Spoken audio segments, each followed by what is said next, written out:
A psicologia do esporte é ainda uma ciência muito recente, mas o trabalho já ajuda a buscar o equilíbrio físico e mental de diversos atletas.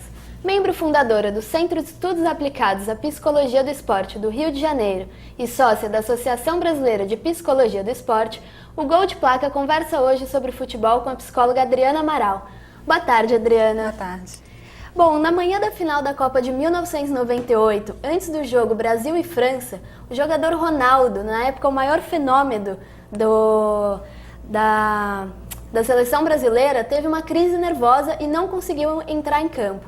Faltando 72 dias para a Copa do Brasil, jogar em casa pode pressionar mais ainda os jogadores? Como é a preparação para um campeonato mundial? Sem dúvida pode atrapalhar. Agora, a preparação em psicologia do esporte é um trabalho de longo prazo. Então, o ideal, embora no Brasil a gente ainda não tenha esse sistema funcionando plenamente, é que os atletas desde a base tenham um acompanhamento, que nos clubes profissionais eles tenham esse acompanhamento do psicólogo do esporte e quando eles são convocados para a seleção, tem um psicólogo na seleção que já recebe desses psicólogos nos clubes os perfis dos jogadores, como é que eles funcionam e eles já estão razoavelmente preparados psicologicamente. Então, como é um período curto no Mundial, a seleção se reúne há pouco tempo de começar a competição, então o psicólogo ali vai só fazer um trabalho de lapidar o que cada jogador tem de melhor ou de pior. E jogando em casa tem a pressão da torcida, da mídia, de que os atletas rendam até mais do que renderiam fora, né? Mas é o que eu falei, se esses atletas têm esse acompanhamento desde cedo, pelo menos nos clubes, eles já desenvolvem as habilidades psicológicas deles de chegar numa competição dessa e ter um equilíbrio psicológico maior. Bom, quando um atleta se lesiona, ele não se lesiona somente fisicamente, né? Ele também tem uma lesão psicológica. Como que é o tratamento nesses casos? Da mesma forma, também é um trabalho de longo prazo. Se o psicólogo trabalha com uma equipe há bastante tempo, a lesão é mais um fator na vida do atleta. Assim, o esporte de alto rendimento é um esporte de risco, é um esporte que não é sinônimo de saúde, como a gente vê por aí. Então, quando o psicólogo trabalha numa equipe profissional, já se pressupõe de que haverá várias situações de atletas lesionados. Então, como a gente falou, a gente geralmente faz um trabalho de avaliação no início de temporada, a gente tem um perfil desses atletas, a gente sabe mais ou menos como é que eles funcionam, a gente tem um trabalho de proximidade, não só com os atletas, como com a comissão técnica. E aí, em caso de lesão, a gente vai avaliar primeiro, né, o que pode ter causado essa lesão, se foi simplesmente um gramado, um buraco no gramado, ou se pode ter sido até uma situação de estresse do atleta que predispôs o atleta a uma lesão. E a gente faz um trabalho em conjunto também, na medida do possível, nem todos os clubes têm essa estrutura, mas com o médico, com o fisioterapeuta, com o técnico, para poder acompanhar esse atleta, saber qual é o diagnóstico, qual é o prognóstico, ser claro com o atleta com relação à situação dele. O atleta geralmente sente muito medo de voltar, como é que vai acontecer? Será que a carreira dele vai acabar? Será que quando ele voltar, ele vai voltar da mesma forma? E aí quando volta, às vezes tem medo de fazer aquele mesmo movimento, com medo de gerar outra lesão. Então o ideal é a gente estar junto desse atleta no ambiente médico, né, na fisioterapia, fazendo esse acompanhamento, ajudando o atleta a ganhar segurança, a ter clareza sobre o que estão fazendo com ele, porque às vezes o médico, o fisioterapeuta não tem muito isso na cabeça, né, de falar para o atleta o que está fazendo, qual é o prognóstico, quanto tempo ele vai demorar para voltar. E em parceria com o técnico e, em caso de equipe, né, com os outros atletas, porque geralmente o atleta lesionado, ele acaba ficando meio excluído da equipe. Ele fica fora de treino, ele não participa das viagens.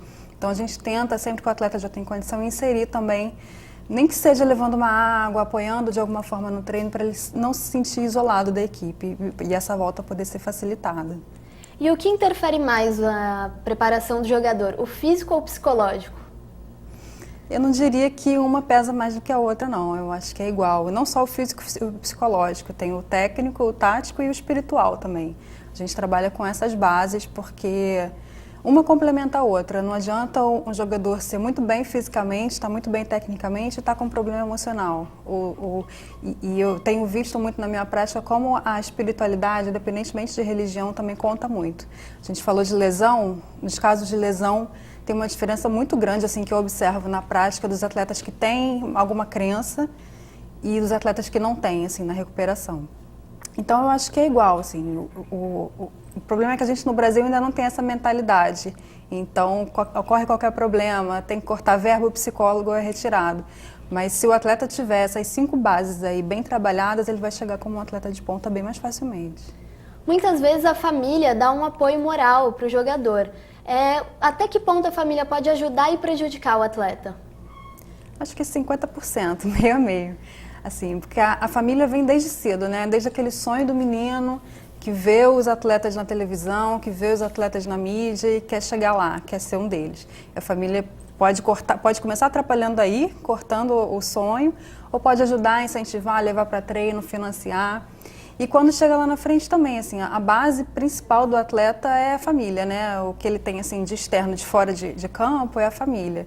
Então, é a esposa que ouve os problemas, é o pai, a mãe que estão ali apoiando numa situação difícil e comemorando também nas situações boas. Assim. Então, a família tem que estar em parceria, sempre que possível, nem sempre é possível, principalmente porque no futebol os atletas moram muito longe, né, das famílias, mas o próprio psicólogo ter também alguma parceria com a família, poder ter um diálogo, em caso de lesão, como a gente falou, em caso de algum problema, a família também pode dar informações, isso ajuda muito. Né, de como é que funciona aquele atleta, ou se está com algum problema. Às vezes o atleta não tem problema nenhum dentro de campo, mas aconteceu alguma coisa na família, está com alguma dificuldade. A gente tem muitos atletas que vêm de famílias carentes, né, embora eles, lá no topo da pirâmide, eles ganham muito dinheiro, lá atrás eles vêm de famílias carentes, então às vezes isso vem influenciando e isso gera problemas emocionais também. Né? A criança já cresce com um esquema mental diferenciado, então a família é fundamental. Bom, jornais, revistas, redes sociais publicam a todo instante notícias sobre jogadores, muitas vezes verdade, muitas vezes mentira. Qual o real poder de risco na mídia numa carreira profissional? Eu acho que é bem impactante, assim, porque a mídia, ela tem o poder de levantar ou de derrubar a hora que ela quiser, praticamente, né?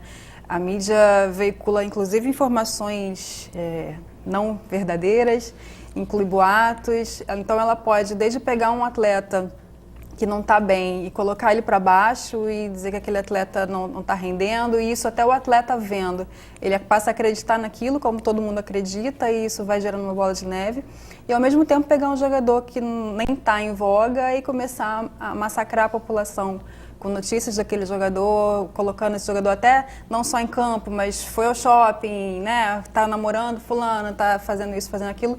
Então levantar esse atleta também como um ídolo, como uma pessoa a quem as pessoas podem admirar. Bom, os principais clubes europeus contam com departamentos de psicologia em suas comissões técnicas. No Brasil, poucos times apostam nesse trabalho. O que você acha que falta para as comissões brasileiras aceitarem com mais facilidade o trabalho de um psicólogo?